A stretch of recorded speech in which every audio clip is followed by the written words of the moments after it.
I was appointed as Goodwill Ambassador for UN Women 6 months ago. And the more I've spoken about feminism, the more I have realized that fighting for women's rights has too often become synonymous with man-hating. My recent research has shown me that feminism has become an unpopular word. Why has the word become such an uncomfortable one? You know what, feminists? I feel inclined to help you. I want you to understand just why people hate feminism and feminists. You have to understand that this is a big topic. There are so many things that feminists do that are, I don't know how you describe it, almost anti-egalitarian, kind of supremacist, if you will, that I think this is probably going to turn into a series of videos. Let's start with the brazen and very open man-hatred that you have addressed yourself, Emma. Now, I'm going to start with an advert from Pantene, where they're pandering to women. Sorry, can I ask a stupid question? Sorry, do you have a minute? Sorry. Yeah. Sorry. Oh, hey, there he is. Mind if I squeeze in here? Sorry. Sorry.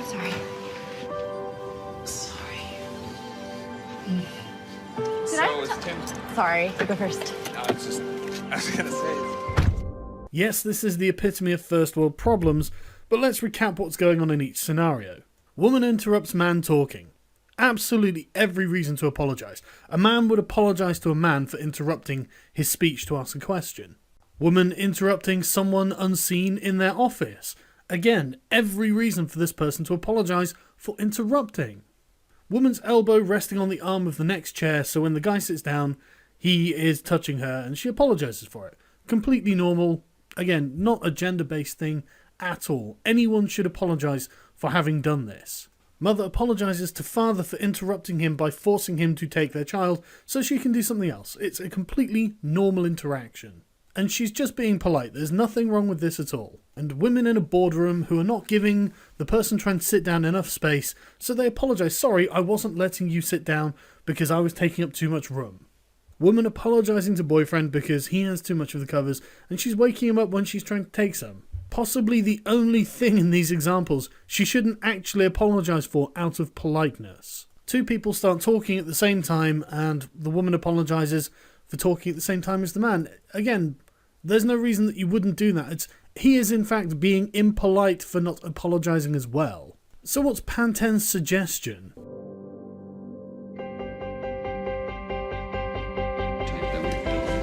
I have a question. Why don't we go back to the original thing that we did? Morning. You got a minute? Sorry, not sorry. Sorry, not sorry.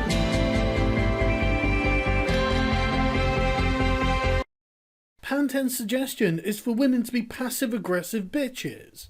I wouldn't accept that kind of behaviour from a man, so why the hell would I accept it from a woman? And you'll notice in these clips women are exclusively doing this to men. But you might be thinking, well, this is just inconsiderate. What is the problem? It's really not that bad. And it's not. These examples are not that bad. But let's have a look at Sarah Silverman's advert from the 2015 Super Bowl. Sarah, this Wi-Fi calling from T-Mobile is the best. Yeah? I can talk from anywhere in my mansion. I already have it. You sound great in my hydroponic kale garden. Reception's great in my subterranean petting zoo. Crystal clear from my trophy room. All clear in my figure skating basement. Sounds great from my underground delivery room. Sorry, it's a boy. And that, ladies and gentlemen, sums up modern feminism. Sorry, it's a boy. 100 years ago, this advert would have been, sorry, it's a nigger. Now, everyone who isn't a feminist is probably thinking, wow, I can understand why so many people were pissed off with this advert. But feminists not only wouldn't hear of it, they would go as far as to defend this advert. Sorry dude bros, Silver Sirman's sorry it's a boy Super Bowl ad isn't sexist. Males, quote unquote, are happy to call misandry while totally overlooking what hashtag everyday sexism really looks like. It's this kind of absolute contempt for men is the reason why people think that feminists hate men. This is the sort of contempt you would expect white nationalists to have for black people. This complete disregard of a legitimate criticism, which the writer handles in the stupidest way possible. They claim that this isn't everyday sexism, because the actual reality of everyday sexism, from treating threats to release women's private information as a hoax, to actually releasing women's private photos, to telling women to smile on the street but never calling it harassment, to banning women's bodies on social media, all the way to paying them less for the same work. These are ridiculous justifications for this kind of prejudice being so blithely thrown around. They compare this to what they claim is institutionalized oppression and misogyny. So if we're going to examine this, the quickest one to pick apart is paying them less for the same work. Sarah, this Wi-Fi calling from T-Mobile is the best. Yeah? I can talk from anywhere in my mansion. You don't see the irony of this, Salon, at all, do you? Okay, what else? Banning women's bodies on social media. Because Instagram banned pubic hairs, but then retracted their position. This is justification for prejudice against men by a woman who lives in a mansion, is it? Okay, well how about telling women to smile on the street? This is just a link to Salon's tag of street harassment. The first story taking place in Afghanistan of all places, the second story being of a man who got stabbed, and the third one is a woman apologising for lying to people. Needless to say, none of this is justification for prejudice against men. And lastly, apparently threatening to release women's private information to actually releasing the information. As awful as it is when a woman's ex-boyfriends or random strangers on the internet threaten to leak nude pictures of those women, it simply does not equate to institutionalized oppression. So not only will feminists defend man-hatred when they see it, but vast amounts of feminist art and literature seem to revolve exclusively around the concept of man-hatred. Take, for example, the Scum Manifesto, which is a radical feminist manifesto by Valerie Solanas that argues that men have ruined the world and it's up to women to fix it. And to achieve this goal, it suggests the formation of Scum, an organisation dedicated to overthrow society and eliminating the male sex. It's widely believed that SCUM is an acronym that stands for the Society for Cutting Up Men. And she had held a series of recruitment meetings that she then later denied. Possibly when this came out and everyone was like, are you fucking kidding me? The Scum Manifesto is surprisingly popular amongst feminists.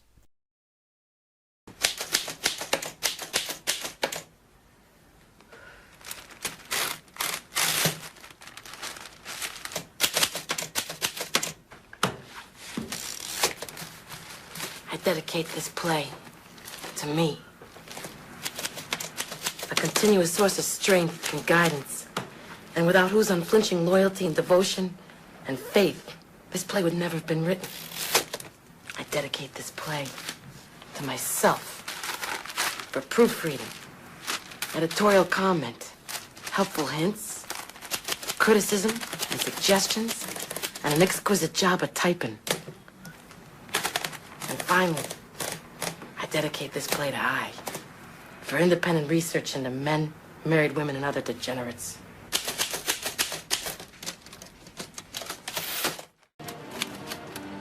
Presentation of the rationale and program of action of SCUM, Society for Cutting Up Men.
So it's that kind of callousness that leads us to the popular hashtag #KillAllMen, a hashtag so counterproductive to the feminist movement. Feminists are trying to stop it. And I know I'm 16, my opinion is just a shout into the void, but I will say it because I'm mad. Okay, so what set me off to make this video was mainly the #KillAllMen hashtag that is going on in Twitter, and recently it's been creeping up on Tumblr. And see, the people who are on Twitter who are supporting this are mainly Tumblr feminists, and I have a huge problem with these people. I used to be okay with it, I used to tolerate it, even agree with some of it, but it's gotten out of hand. As you can see, we're trying to kill all men. And I'll put a few pictures up while I talk here, because to give a few examples, it's a real thing, and it's worrying me because Tumblr is a huge community, and if so many people have this mindset, that's a bit worrisome. It's terrible, it's terrifying. I think it mainly started because of the Elliot Rodger thing, although it's been going on before that. But I think that triggered it even more because I've been seeing it a lot more recently ever since that happened. Feminists, like Tumblr feminists, real feminists are okay. I mean, I've had teachers who were feminists, and thank you for fighting for us. I love you.